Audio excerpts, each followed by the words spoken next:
আপনি যদি আপনি যদি সৎ পথে চলেন তাহলে আপনি কোনোদিন বিপদে পড়বেন না।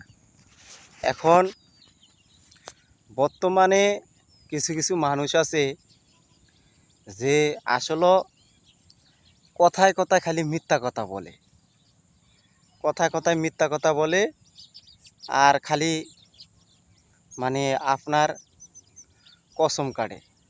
তো যেমন আপনি রাজমিস্ত্রি কাজ করেন বা রাজযুগালি কাজ করেন, এখন মালিক আপনাকে বা কন্ট্রাক্টরে আপনাকে একটা লোক মার্কেট থেকে পাঠাইছে, মানে আনতে পাঠাইছে।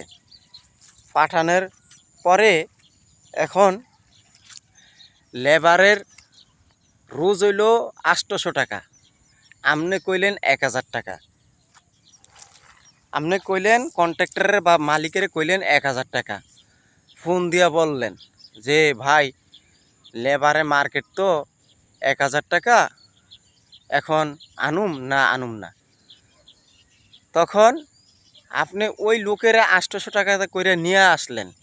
এখন তারে আবার শিখিয়ে দিলেন যে যদি কয় তোমার রোজ কত, কইবা যে 1000 টাকা।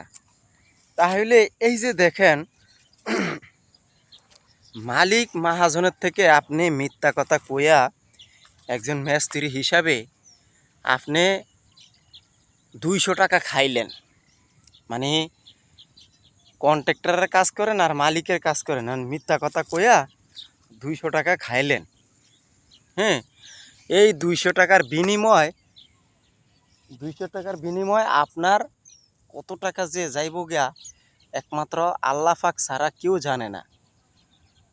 একটা মিথ্যা কথার কারণে আপনার হাজার হাজার টাকা চইলা যায়। বাস্তব কথা ভাই, একটা মিথ্যা কথার কারণে আপনার হাজার হাজার টাকা চইলা যায়। দেখা গেছে কি আপনার পোলাফানির উপরে দিয়ে জায়গা অসুখ বিসুখ হয়ে আপনি অন্যায় করছেন, আপনি পাপ করছেন, আপনার পোলাইনের উপর দিয়ে যাচ্ছে। তো ভাই, মিথ্যা কথার কোয়ার কারণে আপনার লাখ লাখ টাকা পিছন দিয়ে চইলা গেছে। তো কেন ভাই আমরা মিথ্যা কথা বলবো? আজকা আপনি মিথ্যা কথা আজকা বইলা গেছেন, এমন জায়গা আছে আপনি সময় মতন মিথ্যা কথা বলতে পারবেন না, ফাইসা যাবেন। তা আসলে মিথ্যা কথা বলতে গিয়ে আপনি হঠাৎ একদিন ফাইসা গেছেন বা ফেসে যাচ্ছেন। তো ভাই, মিথ্যা কথাটা বলা মহাপাপ। আপনারা সত্য কথা বলবেন আর কারোর টাকা মাইরা খাবেন না।